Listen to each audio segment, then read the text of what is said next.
Je suis obligé d'aller dans le dashboard Twitch pour gérer mon chat. Ah bah voilà, c'est beaucoup mieux là. Bonjour à toutes et à tous, j'espère que vous allez bien. Dans cette vidéo, je vais vous montrer le meilleur chat pour streamer qui vous permettra de regrouper les fonctionnalités qu'un gestionnaire de tâches peut vous proposer. Ce qui est très pratique si vous n'avez pas envie d'ouvrir une page Google pour aller sur votre gestionnaire Twitch. Évidemment, vous aurez le lien dans la description et vous aurez aussi le lien de mon serveur Discord car ça fait quasiment un mois que je l'ai ouvert et je ne vous en ai toujours pas parlé.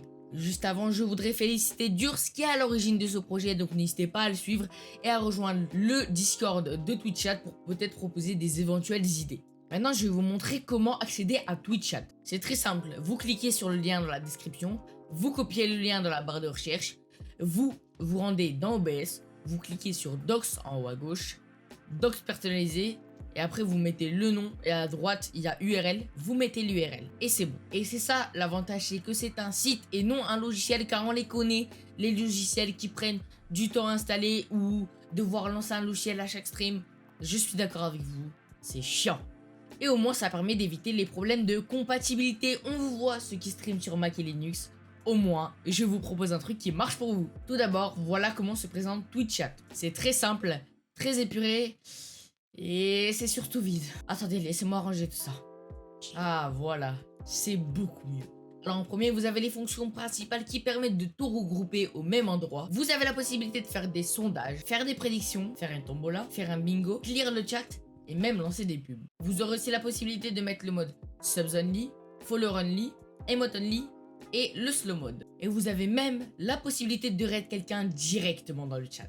Évidemment, si vous n'êtes pas affilié, vous ne bénéficiez pas de toutes les fonctionnalités, mais ne vous inquiétez pas, vous avez quand même pas mal de choses à votre disposition. D'ailleurs, en parlant du raid, si quelqu'un vous envoie son armée, vous saurez directement quel était son titre et dans quelle catégorie il était. Et c'est très pratique, car quand quelqu'un vous raid, il n'a pas forcément envie de répondre aux questions du type sur quel jeu tu étais, dans quelle catégorie tu étais, etc. Parce que la plupart du temps, il a des choses à faire et c'est qu'il a que de son stream. Et si vous voulez le remercier de sa gentillesse qu'il vous a octroyé à vous raid, vous avez juste à cliquer sur le petit mégaphone et un petit message sympa avec le lien de sa chaîne Twitch sera mis dans le chat. Maintenant, passons au sondage, tombola, bingo, etc. Pour tout ce qui est sondage, prédiction, tombola et bingo, l'avantage est que même si c'est fini, ces derniers vont s'afficher à droite du chat. Ce qui permet par exemple que si vous êtes concentré sur votre jeu et vous ne pouvez vraiment pas regarder, et bah ce n'est pas grave, vous verrez le résultat plus tard. Et pour finir, une autre fonction qui n'est vraiment pas importante, ce que personne ne recherche, évidemment, je rigole, c'est le chat. Et oui, c'est évidemment la fonction principale, c'est ce que recherche, c'est ce que vous recherchez quand vous venez sur cette vidéo. Dans le chat aussi, vous avez énormément de possibilités. On a le fait de pouvoir cliquer sur un message et de griser tous les messages qu'il y a au-dessus, ce qui est plutôt pratique si vous avez tendance à relire plusieurs fois les messages. On a la possibilité de rechercher un message en particulier avec la fonction recherche. On peut traquer un utilisateur, évidemment, rien d'illégal, en cliquant sur l'aimant qui vous permettra de voir en un clin d'œil tout l'historique des messages d'un viewer. Comme vous pouvez voir d'un seul coup d'œil, le sponsor de cette vidéo, Instant Gaming, qui vous permet d'obtenir des jeux à moins 70%. N'hésitez vraiment pas à cliquer sur le lien en description si vous voulez faire vos achats. Si vous voulez voir une conversation entre deux viewers, c'est très simple, vous avez juste à cliquer sur la petite bulle ici et sur l'autre petite bulle d'un autre viewer. Il y a encore tellement de choses que j'aimerais aborder avec vous, mais sinon la vidéo ferait 30 minutes.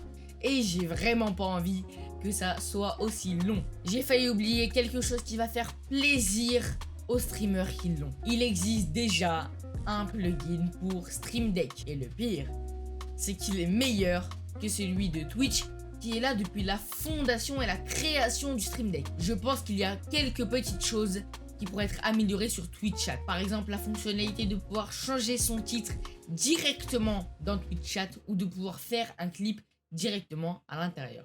Mais évidemment, je le rappelle, c'est un chat et ce n'est vraiment pas la fonction primaire. Mais une fonction que je pense la plupart des gens attendent mais qui ne se fera peut-être jamais, c'est le fait que les modérateurs utilisent TwitchChat. Mais Durs s'est exprimé sur ce sujet et a dit que c'était très compliqué car à cause de l'API Twitch, c'était aussi compliqué de créer entre parenthèses un TwitchChat pour modérateur.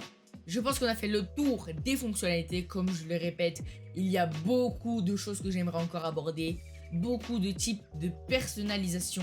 En tout cas, si vous avez aimé la vidéo, n'hésitez pas à vous abonner avec la cloche des notifications juste là et à mettre un petit pouce bleu et aller voir ma dernière vidéo qui est sortie juste là. On se dit à la prochaine pour un nouveau tuto, c'était Zilo, bye bye.